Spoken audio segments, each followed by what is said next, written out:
देखिए अभी अभी क्या हुआ है कि जो भारत में सरकारी नौकरियों का जो शिखर होता है, सबसे जो महत्वपूर्ण नौकरी होती है वो यूपीएससी की सिविल सर्विस की परीक्षा होती है। इसके जरिए भारत में ब्यूरोक्रेसी का चयन होता है और वो जो ब्यूरोक्रेट हैं वो बहुत शुरुआती दौर से ही बहुत ऊपर के पोजीशंस पे होते हैं और धीरे धीरे वो पूरे देश को चलाने वाली जो नौकरशाही है, ब्यूरोक्रेसी है, उसका निर्माण इसी परीक्षा से होता है। और इस परीक्षा का जो संचालन है वो यूनियन पब्लिक सर्विस कमीशन करती है। हर साल इसमें बड़ी संख्या में ऑफिसर्स नियुक्त किए जाते हैं जो दूसरी नियुक्ति होते होते कलेक्टर बन जाते हैं, फिर आप देखेंगे वो कमिश्नर बन जाते हैं, एसपी, डीएसपी, अलग अलग स्ट्रीम में वो अलग अलग पोजीशंस पे चलते हैं। तो एक तरह से इस देश को दो जो बड़े इंस्टीट्यूशंस चला रहे हैं, उसमें एक इंस्टीट्यूशन जो है वो पॉलिटिकल पार्टीज हैं, पॉलिटिकल फोर्सेज हैं, और दूसरी जो बड़ी इंस्टीट्यूशन है वो ब्यूरोक्रेसी है जो इस देश को चलाती है। तो इसका ताज़ा रिजल्ट आया है अभी अभी। मैं आपको स्क्रीन दिखा रहा हूँ, शायद आप अगर ये स्क्रीन खोल रखी है, अगर आप final result of civil service exam 2019 डालेंगे तो आपको ये रिजल्ट दिखेगा। पीआईबी की वेबसाइट पर है, ये सारा रिजल्ट आपके पास है। और मैं आपसे बल्कि रिक्वेस्ट करूँगा कि आप यूपीएससी फाइनल रिजल्ट पीआईबी करके आप इस विंडो को खोल लीजिए ताकि आपको अंदाज़ा लगे कि ये किस बारे में मैं आपसे बात कर रहा हूँ। तो अगर आपने ये विंडो खोल लिया है तो अब मैं आपको सर्च सिर्फ ये करना है कि सिविल सर्विस एग्जामिनेशन 2019 रिजल्ट, इसको सर्च करेंगे तो आप पीआईबी की वेबसाइट पे जाएंगे, जो भारत सरकार का रिजल्ट वहीं पर आता है। ये परीक्षाएं 2019 में हुई थी और अगर आप इसमें देखेंगे तो टोटल जो वैकेंसीज थी वो 927 वैकेंसीज थी। इसमें IAS 180, Indian foreign service 24, Indian police service मतलब IPS 150, central service group A के 438 पोस्ट और ग्रुप बी के 135 पोस्ट, मतलब कुल मिलाकर 987 पोस्ट के लिए ये परीक्षा हुई थी। मतलब 927 ऑफिसर्स इस परीक्षा के जरिए चुने जाने थे।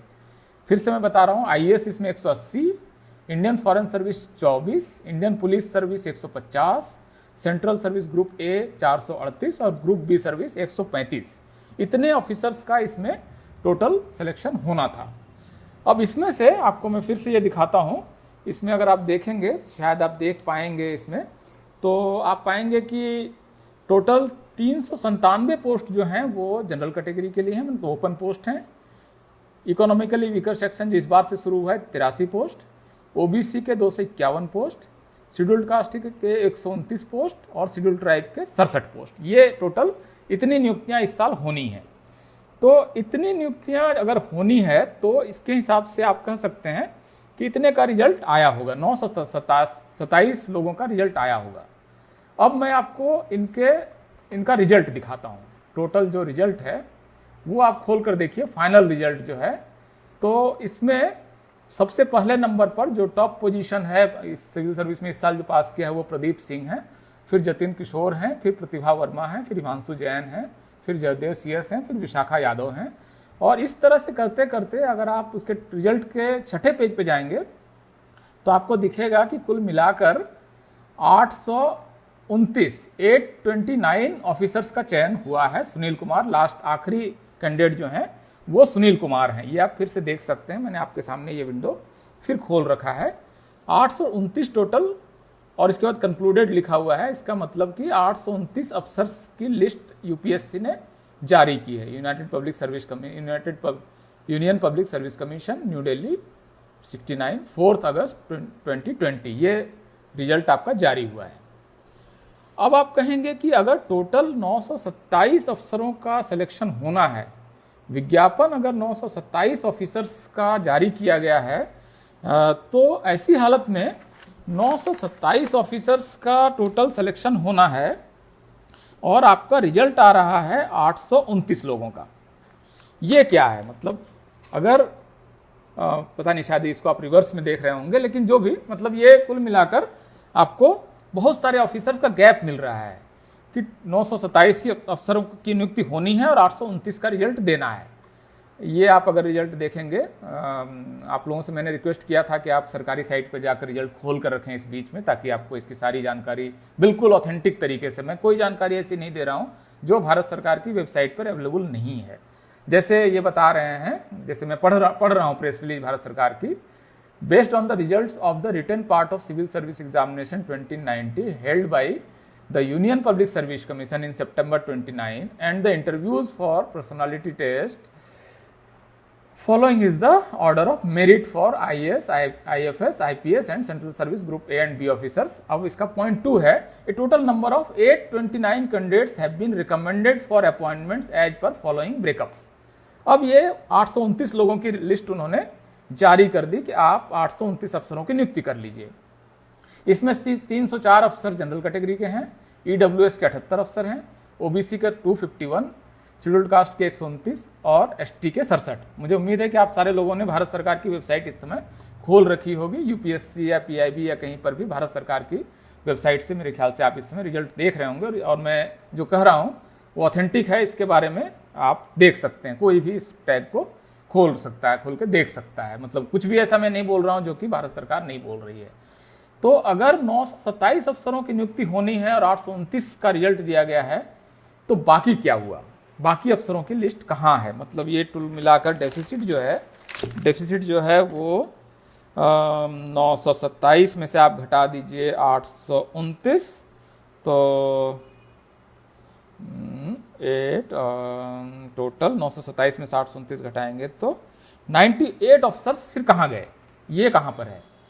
अब इसके बारे में क्लैरिफिकेशन यूपीएससी दे रहा है। इस क्लैरिफिकेशन को आप फिर भारत सरकार की वेबसाइट में आपको दिखा रहा हूं। इसमें क्या लिखा हुआ है? In accordance with rule 16(4) and 5 of the civil service examination rule 2019, the commission is maintaining a consolidated reserve list of candidate as under general 19, EWS 9, OBC 71, SC 8, ST 7, total 182 candidate की इन्होंने एक रिजर्व लिस्ट जारी कर दी है। Total result ये नहीं दे रहे हैं एक मुश्त, एक साथ ये सारा रिजल्ट नहीं दे रहे हैं। ये टोटल 182 लोगों का रिजल्ट इन्होंने रोक रखा है। यहीं पर दरअसल पेंच है, यहीं पर बहुत बड़ा एक खेल हुआ है। खेल ये है दरअसल दोस्तों कि ये जो 91 ऑफिसर्स हैं, ये बाद में जो नियुक्त किए जाएंगे, ये कौन लोग होंगे? दरअसल ये 91 के 91 ऑफिसर्स जनरल कैटेगरी, जनरल में भी अपर कास्ट से ये 91 ऑफिसर्स दरअसल नियुक्त कर लिए जाएंगे। और इस तरह से आपका इस रिजर्वेशन का पूरा जो कॉन्स्टिट्यूशनल फ्रेमवर्क है, इसका उल्लंघन हो जाएगा। ये हुआ क्या है? ओबीसी में 71 की रिजर्व लिस्ट क्या कहती है? क्यों ओबीसी के 71 कैंडिडेट रिजर्व लिस्ट में है?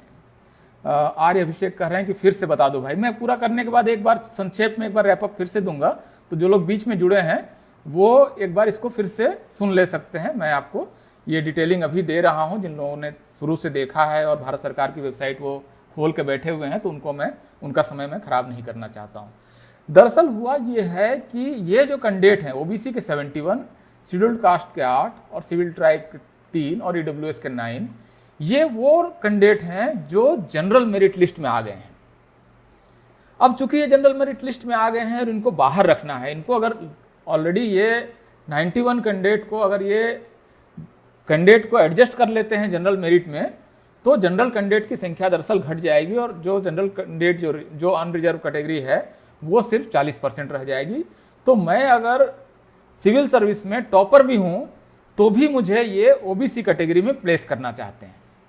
इसका मतलब ये हुआ कि ये जो कैंडिडेट्स हैं, ये कैंडिडेट्स अगर जनरल कैटेगरी में जाकर अपना स्थान लेते हैं तो जनरल कैटेगरी छोटी हो जाएगी। सिर्फ ये कोशिश इनकी ये है कि जो जनरल कैटेगरी है, जो जिसको कि इन्होंने दरअसल अपर कास्ट कैटेगरी बना दिया है, वो 50% से कम न हो। दरअसल ये रिवर्स रिजर्वेशन है। ये ओबीसी के कैंडिडेट 71 कैंडिडेट अगर इस समय जनरल कैटेगरी में जाकर अपनी सीट ले लें तो वो जो अनरिजर्व कैटेगरी है वो वहां पर वो अपना स्थान ले लेंगे। दरअसल इसीलिए ये सारा षड्यंत्र रचा गया है कि शेड्यूल्ड कास्ट और शेड्यूल्ड ट्राइब और ओबीसी के जो कैंडिडेट जनरल कैटेगरी में अपना स्थान बना ले रहे हैं मेरिट में। अब हो सकता है कि टॉपर जो प्रदीप सिंह है वो ओबीसी हो, फिर आपको जो आपको वर्मा है वो ओबीसी है, आपको ये इस तरह के बहुत कैंडिडेट टॉप में जो ओबीसी एससी एसटी के कैंडिडेट बहुत बड़ी संख्या में आजकल चुन के आ रहे हैं, उनको किसी तरीके से इनको अपनी कैटेगरी के अंदर पुश कर देना है। तो ये जो भारत सरकार कह रही है कि आर्टिकल रूल 16.4 और 16.5 ऑफ सिविल सर्विस एग्जामिनेशन, वो ये कह रहा है कि आप अगर अपनी कैटेगरी में रहेंगे तो आपको अब ये जो कैटेगरी के बाद इनको अपना जो सर्विस चुनना है, यहां पर वो कह रहे हैं कि अगर आपको आईएएस बनना है तो आप अपनी कैटेगरी के अंदर रहिए ताकि आपकी मेरिट लिस्ट ऊपर रहे। जैसे एक कैंडिडेट हो सकता है कि ओबीसी कैटेगरी में उसका जो रैंक है वो ओबीसी रैंक जो है वो 20 हो, लेकिन वो अगर जनरल लिस्ट में जाएगा तो उसकी रैंक हो सकता है कि 225 हो, तो 225 के साथ उसको आईएएस नहीं मिलेगा। तो सरकार ये कह रही है कि आप अपनी कैटेगरी के अंदर रहिए, तब हम आपको आपकी पसंद की सर्विस देंगे। तो ये जो खेल है कि आपको अपनी सर्विस पसंद की चाहिए तो आप अपनी कैटेगरी में जाइए, और अपनी कैटेगरी में जाते ही वो जगह जो है वो अनरिजर्व कैटेगरी का एक कैंडिडेट जाकर ले लेता है। तो इस तरह से ओबीसी एससी और एसटी के कैंडिडेट के साथ बहुत बड़ी हकमारी हो रही है, बहुत बड़ा अन्याय हो रहा है। और एक आईएएस अफसर की आप कीमत समझते हैं, वो अपनी दूसरी सर्विस में कलेक्टर बन जाता है और वो करोड़ों रुपए का बजट और हजारों नौकरियां इधर से उधर करने की हैसियत में पहुंच जाता है। तो एक एक पोजीशन जहां इतनी महत्वपूर्ण है, वहां 71 पोजीशन ओबीसी की, 8 पोजीशन शेड्यूल कास्ट की और शेड्यूल ट्राइब की 3 पोजीशन। मुझे लग रहा है कि आप ये सारे नंबर भारत सरकार की वेबसाइट पर इस समय देख पा रहे होंगे, कृपया उसको आप देखिए, सिविल सर्विस रिजल्ट इस बार का देखिए। तो ये कैंडिडेट को किसी तरह से कोशिश है कि अपनी कैटेगरी के अंदर रहो, ताकि आप जो जनरल मेरिट है वहां पर आप अपना स्थान न लें, इसकी पूरी कोशिश है। और इस वजह से ये इतना बड़ा षड्यंत्र भारत में हो रहा है इतने पढ़े लिखे लोगों के साथ। सिविल सर्विस में जो जा रहे हो, जाहिर है कि बहुत पढ़े लिखे समझदार लोग हैं, वो जो कोचिंग कर रहे होंगे वहाँ उनको टीचर्स बता रहे होंगे कि ये क्या हो रहा है। तो ये हर साल अगर भारत सरकार इस तरह से लगातार ओबीसी और एससी और एसटी के कैंडिडेट्स को कहेगी कि आपको अच्छी सर्विस चाहिए तो अपनी कैटेगरी में जाइए, तो ये कितना बड़ा एक अन्याय हो रहा है। और ऐसे अन्याय को दरअसल छिपाने के लिए ही इस तरह के भावनात्मक मुद्दे उछाले जाते हैं। मंदिर का मुद्दा होगा, कभी आपको कुछ भी अनाप शनाप गाय का मुद्दा होगा, जिससे आपकी नौकरी का कोई लेना देना नहीं है, जिससे आपके रोजगार का कोई लेना देना नहीं, आपके करियर का कोई लेना देना नहीं। इस तरह के मुद्दों को दबाए रखने के लिए दरअसल इस तरह के सवाल उठते हैं। और इसके पीछे इस तरह का जब भी कोई मुद्दा उठे, आप गौर से देखिए और क्या हो रहा होगा। जब ऐसा ही कोई मुद्दा उठेगा तो अचानक से रेलवे का निजीकरण कभी हो जाएगा, अचानक ऐसा ही कोई मुद्दा होगा उसमें लेटरल एंट्री से 400 नियुक्तियां कर दी जाएंगी, जिसमें कोई रिजर्वेशन नहीं होगा, कोई मेरिट भी नहीं होगा। मनमाने तरीके से आपको उस तरह से मतलब आपके सवालों को पीछे कर दिया जा रहा है। कुल मिलाकर ये षड्यंत्र यही है। और मेरे ख्याल से आप लोग इस रिजल्ट को बहुत गौर से पढ़िए कि क्यों 927 का विज्ञापन आता है और रिजल्ट 829 का क्यों दिया जाता है। आप किसी से भी जाकर पूछिए कि सिविल सर्विस की परीक्षा देने वाले किसी भी कैंडिडेट से पूछिए कि भाई आपने जब परीक्षा दी थी तब 927 का विज्ञापन आया और आपका रिजल्ट 829 का क्यों आया, और ये 182 लोगों का रिजल्ट रोक क्यों लिया गया, और सरकार ये क्यों नहीं बताती है कि 182 लोग कौन हैं, इसका भी रिजल्ट दे दें ताकि हमें पता चले कि आखिर कौन फाइनल लिस्ट में आ रहा है, फाइनल लिस्ट में किस तरह से लोग आ रहे हैं। एक एक ऑफिसर की जहां पर इतनी बड़ी हैसियत है, इतनी बड़ी औकात है, वहां पर अगर इस साल जैसे 71 ओबीसी, एससी के 8 और एसटी के 3, मतलब 71 और 11, 82 आईएएस आईपीएस और आईएफएस ऑफिसर और क्लास 1 के ऑफिसर नहीं बन पाए हैं। ये कितना बड़ा अन्याय है आप समझ सकते हैं। मतलब एक आईएएस ऑफिसर्स की क्या ताकत होती है, इससे आप नहीं समझ रहे होंगे, ऐसा नहीं है। तो ये मेरिट के नाम पर एक बहुत बड़ा षड्यंत्र हो रहा है। मेरिट में जो एससी एसटी ओबीसी कैंडिडेट चुन के आ रहे हैं उनको किसी तरह से पुश कर दिया जा रहा है कि आप जाइए, आप अपने कैटेगरी में जाइए, तब हम आपको अच्छी सर्विस देंगे। क्यों आप ऐसा क्यों नहीं कहते हैं कि सारी जो एससी एसटी ओबीसी के कैंडिडेट हैं, जनरल मेरिट है, ईडब्ल्यूएस है, उसके हिसाब से आप आईएएस आईपीएस आईएफएस की पहली लिस्ट क्यों नहीं बना दे रहे हैं। आपकी कोशिश ये क्यों है कि वो अपनी कैटेगरी में जाए ताकि अपनी कैटेगरी की सीट ले, और जो ओपन कैटेगरी है उसमें अपनी सीट न ले। ये इतना बड़ा षड्यंत्र हो रहा है। दरअसल अब ये है कि आप इस ऐसी स्थिति में क्या कर सकते हैं। देखिए, आपको सबसे पहले तो आपको इन षड्यंत्रों को समझना पड़ेगा। ये षड्यंत्र काल है, सीधे सीधे कोई लड़ाई नहीं होगी। आपको सीधे सीधे कोई नहीं कहेगा कि आपका रिजर्वेशन खत्म किया जा रहा है। ये कहने की आज की तारीख में किसी की हिम्मत नहीं है। जो रिजर्वेशन खत्म कर रहा होगा वो कहेगा कि मेरी लाश पर ही रिजर्वेशन खत्म किया जा सकता है। जो लेटरल एंट्री के जरिए हर साल बड़ी संख्या में बगैर रिजर्वेशन के नौकरियां दे रहा है, वही आदमी ये कह रहा है कि मेरी डेड बॉडी पर ही आप रिजर्वेशन खत्म कर सकते हैं और रिजर्वेशन और संविधान के लिए तो मैं अपनी जान दे दूंगा। तो ये इस तरह से आपको षड्यंत्रों के जरिए ही आपसे निपटा जा सकता है। भारत की 85% आबादी को सीधे लड़ाई में कोई हरा नहीं सकता है। उनकी हार होनी है तो षड्यंत्रों के जरिए होनी है। आपके अपने ही लोगों को उस षड्यंत्र में हिस्सेदार बनाकर होना है। SC ST OBC के ही कुछ नेताओं को लालच देकर अपने साथ रखकर ये षड्यंत्र होना है। पहला हमारा दायित्व ये है कि इस तरह के षड्यंत्रों को समझें, रिजल्ट का हमेशा अच्छे से अध्ययन कीजिए कि हुआ क्या है, विज्ञापन को गौर से पढ़िए कि क्या हुआ है, कितने का विज्ञापन है, कितने रिजर्वेशन है, हो क्या रहा है।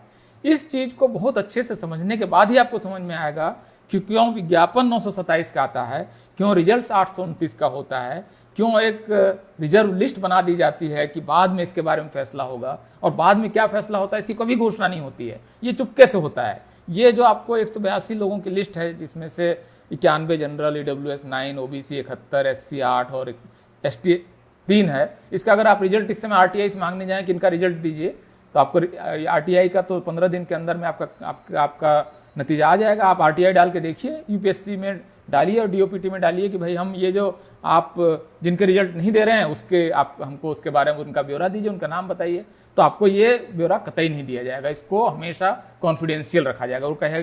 वो कहेंगे कि रिजल्ट की जो प्रक्रिया है वो कॉन्फिडेंशियल है, सिर्फ रिजल्ट जो है वो RTI के दायरे में है। तो रिजल्ट अगर आप नहीं बताएंगे तो हमें कैसे पता चलेगा कि आप ये 98 लोग कैसे नियुक्त कर रहे हैं। तो ये इतना बड़ा षड्यंत्र इस देश के सबसे पढ़े लिखे लोगों के साथ हो रहा है, और इसके बारे में हमारी जागृति की जो कमी है, मेरे ख्याल से ये बहुत गंभीर चिंता का विषय है। और आप PL मीना कह रहे हैं घंटा बजाने में कुछ और मजा है, राकेश वर्मा कह रहे हैं कि बड़े आंदोलन की जरूरत है क्योंकि सरकार कभी निजीकरण तो कभी लेटरल एंट्री के जरिए आरक्षण खत्म कर रही है। नहीं, ये सारी चिंताएं वाजिब है दोस्तों। ये ऐसा नहीं है कि इसमें हमें नहीं मालूम कि ये हो रहा है। हम में से इवन आप मैट्रिक पास एक बच्चे से पूछिए कि लेटरल एंट्री में अगर नियुक्ति होगी तो आपका रिजर्वेशन कहाँ जाएगा? आप क्लेम ही नहीं कर सकते हैं। वो लेटरल एंट्री से नियुक्ति कर लेंगे, आप कुछ भी नहीं कर सकते हैं। आपको 9 अभी लेटरल एंट्री से ज्वाइंट सेक्रेटरी भर लिए गए जो ब्यूरोक्रेसी के टॉप के पोस्ट हैं, और 9 में से आपको सारे के सारे अपर कास्ट के कैंडिडेट भर लिए गए। आप क्या कर सकते हैं? तो आप मतलब ठीक है, मतलब और सरकार कहेगी कि आरक्षण पर कोई हमला बर्दाश्त नहीं किया जाएगा। मोदी जी ये घोषणा करेंगे कि मेरे जीते जी कोई आरक्षण पर हमला नहीं हो सकता है। तो ये जो सुब्रमण्यम स्वामी ने कहा था कि देखिए, भारत सरकार रिजर्वेशन खत्म करने की कभी कोई घोषणा नहीं करेगी। हम रिजर्वेशन को इतना कमजोर कर देंगे कि रिजर्वेशन बाद में कोई मांगेगा ही नहीं। मेरे ख्याल से यही रणनीति है, यही स्ट्रेटजी इस समय भारत सरकार अपना रही है। जैसे कि आपको पहले एक तो सिविल सर्विस में ऑफिसर्स की संख्या कम कर दी गई, लगातार 1200 के आसपास अफसर नियुक्त होते थे, इस साल 900 अफसर नियुक्त हो रहे हैं। तो ये सारा षड्यंत्र हो रहा है, और इसको लेकर मुझे लगता है कि बहुत जागृति की जरूरत है। सबसे पहले देखिए, लोकतंत्र है, अगर हम जागृत हैं और अपने लोगों को, पढ़े लिखे लोग हैं तो जाहिर है गांव तक के लोगों को हम उनको जागृत कर सकते हैं। ये क्षमता हमारे अंदर है। हम में से एक आदमी हजार लोगों तक सोशल मीडिया के जरिए पहुंचने की क्षमता रखता है। तो ये जो अब पल्लव तिवारी कह रहे हैं क्यों चूतिया बना रहे हो सबको, मतलब ठीक है, आप अगर लग रहा है, आप खुद भारत सरकार का रिजल्ट देख के मुझे समझाइए कि क्यों 927 का विज्ञापन आया था और क्यों 829 का रिजल्ट आया था। तिवारी जी, मैं मान लूंगा कि आपकी बात सही है कि मैं बेवकूफ़ बना रहा हूँ। आप समझदार बनाइए ना, आप इसी में कमेंट में बताइए उसका कारण क्या है। तो ये ठीक है कि आपके अपने हित है, सीधे सीधे बोलिए कि हमारे तिवारी जी का अपना हित है और इसलिए वो अपनी पोजीशन ले रहे हैं।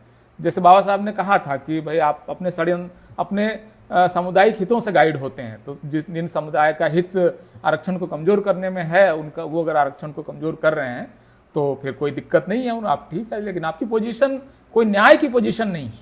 न्याय की पोजीशन यही है कि 927 का अगर विज्ञापन आया है तो 927 का रिजल्ट भारत सरकार को देना चाहिए।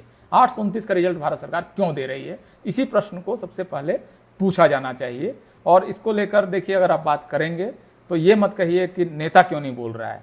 नेता दरअसल आपकी तरफ देख रहे हैं कि अगर आप में पर्याप्त उसको लेकर अवेयरनेस है तो वो आपके साथ खड़े हो जाएंगे। उससे पहले आप उम्मीद करेंगे कि कोई पॉलिटिकल पार्टी खड़ी हो जाएगी, ऐसा नहीं होगा। पढ़े लिखे लोगों का सवाल है, बिल्कुल प्रबुद्ध लोगों का मुद्दा है, कोई भावनात्मक मुद्दा नहीं है। बहुत गौर से अपने दोस्तों के साथ बैठकर भारत सरकार की साइट पर जाकर रिजल्ट देखिए, अध्ययन कीजिए कि हो क्या रहा है, क्यों जितने का विज्ञापन आता है उतने का रिजल्ट क्यों नहीं आता है, एक रिजल्ट लिस्ट गुपचुप तरीके से जो अनाउंस नहीं होती वो क्यों जारी हो जाती है, और उसमें फिर उसमें बाद में किसको नियुक्त कर लिया जाता है। भारत सरकार ये लिस्ट कभी जारी नहीं करती है। तो ये जो षड्यंत्र है इसको समझने की जरूरत है। ये यूपीएससी स्कैम है। कुछ नए और दोस्त जो यंग हैं, जो यूपीएससी की तैयारी कर रहे हैं, एटलीस्ट वो लोग इसको देख सकें, क्योंकि उनका करियर है। 5-5 साल 6-6 साल लोग तैयारी करते हैं और आखिरकार जब सरकार रिजल्ट देती है तो इतना बड़ा घोटाला कर देती है। देखिए हुआ क्या है इस साल, मतलब अभी जो रिजल्ट आया है 4 अगस्त को भारत सरकार ने रिजल्ट जारी किया है 12:56 पर। यह रिजल्ट जो है ये 2019 में हुई परीक्षा का है, और ये परीक्षा जब विज्ञापन इसका आया था तो टोटल 927 पद के लिए ये विज्ञापन आया था। 927 ऑफिसर्स सेंट्रल सिविल सर्विस में नियुक्त होने थे। इसमें आईएएस के 180 पद, आईएफएस के 24 पद, मतलब इंडियन फॉरेन सर्विस के 24 पद, इंडियन पुलिस सर्विस के 150 पद, सेंट्रल सर्विस ग्रुप ए के 438 पद और ग्रुप बी सर्विस के 135 पद, मतलब कुल मिलाकर 927 पोस्ट के लिए टोटल वैकेंसीज निकली थी। इसमें से जनरल कैटेगरी के लिए 397, ईडब्ल्यूएस के 83, ओबीसी के लिए 251, एससी के लिए 129, एसटी के लिए 67, ये टोटल वैकेंसीज निकली थी। विज्ञापन आप देख सकते हैं, कोई भी आदमी चाहे तो इसका विज्ञापन देख सकता है। अब लेकिन जब रिजल्ट आता है तो हम सारे लोग चौंक गए कि 927 का जो विज्ञापन आया था इसकी जगह भारत सरकार ने सिर्फ 829 लोगों का रिजल्ट क्यों दिया, बाकी लोग कहाँ गए, 98 पोस्ट का रिजल्ट क्यों नहीं आया। तो ये जो 829 लोगों का रिजल्ट आया, इसमें से 304 लोग general category, EWS 78, OBC 251, scheduled caste 129 और शेड्यूल्ड ट्राइब 67, ये टोटल रिजल्ट आया। आप सारे लोग अभी भारत सरकार की साइट पे जाके ये रिजल्ट देख सकते हैं। इसके साथ सरकार ने जो प्रेस रिलीज जारी की उसमें यह भी बताया कि in accordance with rule 16, 4 and 5 of the civil service examination rules 2019, the commission is maintaining a consolidated reserve list of candidate as under general category 91, EWS 9, OBC 71, SC 8, ST 3 and total 182। तो 829 का result जारी किया गया और 182 candidate की एक reserve list रख ली गई, जो भारत सरकार जिसके बारे में लोगों को नहीं बता रही है। इसमें से ओबीसी सबसे ज्यादा है 71। ये लिस्ट क्या है, ये जो हमने जब भारत सरकार से पता किया, और आप सारे लोग भी पता कर सकते हैं किसी भी अफसर से जो भारत सरकार में, उससे पूछिए। तो दरअसल हुआ क्या है कि ओबीसी के 71 कैंडिडेट जनरल मेरिट में आ गए हैं। इसी तरह शेड्यूल्ड कास्ट के 8 कैंडिडेट जो हैं वो जनरल मेरिट में आ गए हैं, और शेड्यूल्ड ट्राइब के 3 कैंडिडेट जनरल मेरिट में आ गए हैं। अब भारत सरकार चाहती है कि इन सारे लोगों को इनकी कैटेगरी में रखा जाए और जनरल मेरिट में इनको न जाने दिया जाए, क्योंकि ये सारे लोग अगर जनरल मेरिट में चले जाएंगे तो जनरल मेरिट से सिर्फ 304 अफसर चुने जाएंगे और चुने जाएंगे। तो ये कुल मिलाकर कोशिश ये है कि ये सारे लोग अपने अपनी कैटेगरी के अंदर पैक हो जाएं और जनरल मेरिट जो ओपन लिस्ट है उसके अंदर न जाएं। इसीलिए भारत सरकार ने 182 कैंडिडेट की एक रिजर्व लिस्ट जारी की और इसमें ओबीसी, एससी, एसटी के कैंडिडेट्स को इसमें डाल दिया है, और इस लिस्ट को पब्लिक नहीं किया गया। अगर आप चाहें कि इसके बारे में आरटीआई जानकारी ले लें तो मैं चैलेंज करता हूं आप में से कोई भी आदमी आरटीआई अभी डाल ले। 10 रुपये लगते हैं, ज़्यादातर जगह तो फ्री भी आरटीआई आजकल जाने लगा है ऑनलाइन। इसमें से कोई भी आपको आरटीआई से जानकारी नहीं मिलेगी कि ये 91 लोग और ओबीसी के 71 लोग कौन हैं जिनका कि आप लिस्ट नहीं जारी कर रहे हैं। दरअसल भारत सरकार की मंशा ये है कि ये सारे लोग अपनी कैटेगरी के अंदर ही कोटा लें और जनरल मेरिट लिस्ट में न जाएं। इनको लालच क्या दिया जा रहा है कि अगर आप ओबीसी हैं और अगर आप अपनी कैटेगरी के अंदर रहेंगे तो आपको अच्छी सर्विस मिलेगी, आपको आईएएस मिलेगी। जैसे कि मैं बताऊं कि ओबीसी की जो एक लिस्ट अगर बनेगी अलग से मेरिट में, तो उसमें ओबीसी कैटेगरी में अगर 10वीं मेरिट लिस्ट में कोई होगा तो वो जनरल कैटेगरी की मेरिट में हो सकता है कि 200वें नंबर पे हो।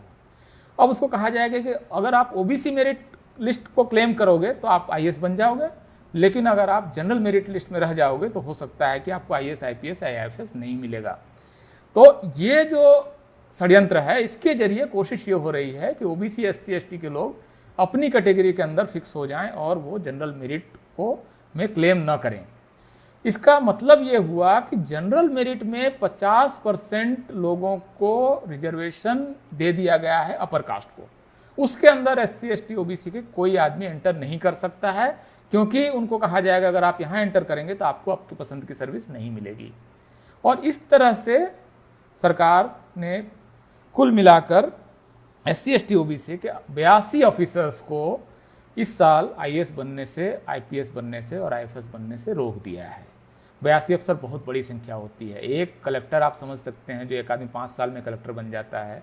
ये लोग कितनी बड़ी ताकत रखते हैं, एक कलेक्टर एक जिले का में कितनी बड़ी ताकत रखता है, ये आप में से किसी को बताने की जरूरत नहीं। भारत का हर आदमी जानता है कि कलेक्टर किस तरह जिले का मालिक होता है, करोड़ों का बजट होता है, कई हजार नियुक्तियां करता है, कई ठेके देता है। इतना पावरफुल पोजीशन है। और इतनी पावरफुल पोजीशन के 82 SC, ST, OBC positions has been robbed by government and has been given to general category by this conspiracy.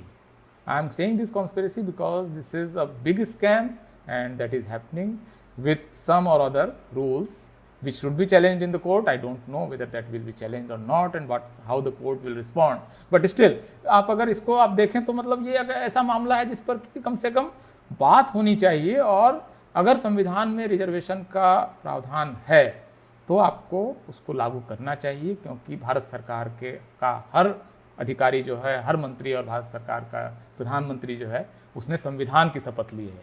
और संविधान के अंदर UPSC का जो एक्ट है वो संविधान से बना है। सिर्फ संविधान के अंदर एक संवैधानिक संस्था है, तो एक संवैधानिक संस्था अगर आरक्षण का उल्लंघन कर रही है तो ये बहुत बड़ी समस्या है, गंभीर समस्या है। मुझे लगता है कि इसको लेकर आपको बात करनी चाहिए। आप सारे लोग भारत सरकार की वेबसाइट पर जाकर इस रिजल्ट को देखें, इसका अध्ययन करें, वकीलों से बात करें, छात्रों से बात करें, कैंडिडेट से बात करें। अमित प्रसाद ये कहने कोई मतलब नहीं कि SC, ST, OBC के लोग घंटा बजाने में लगे हुए हैं। जो लोग घंटा बजा रहे हैं वही लोग दरअसल इस देश में बड़ा बदलाव भी करते हैं। हो सकता है कि आज वो घंटा बजा रहे हों, लेकिन जो घंटा बजा रहा है वो जिंदगी भर घंटा बजाएगा, ये मानने के लिए मेरे पास कम से कम कोई कारण नहीं है। इन्हीं लोगों ने इस देश में मंडल कमीशन भी लागू कराया है, रिजर्वेशन भी लागू कराया है और SC, ST एक्ट भी बचाया है।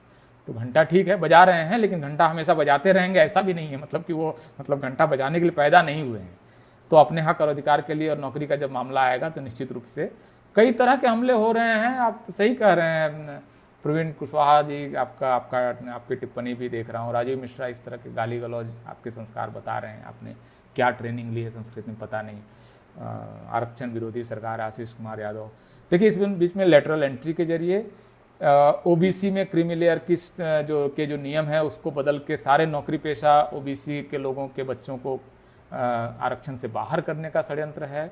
निजीकरण के जरिए रेलवे और बैंक में बहुत बड़े पैमाने पर SC, ST, OBC का रिजर्वेशन खत्म करने की कोशिश है। तो इतने सारे षड्यंत्र दरअसल एक साथ हो रहे हैं।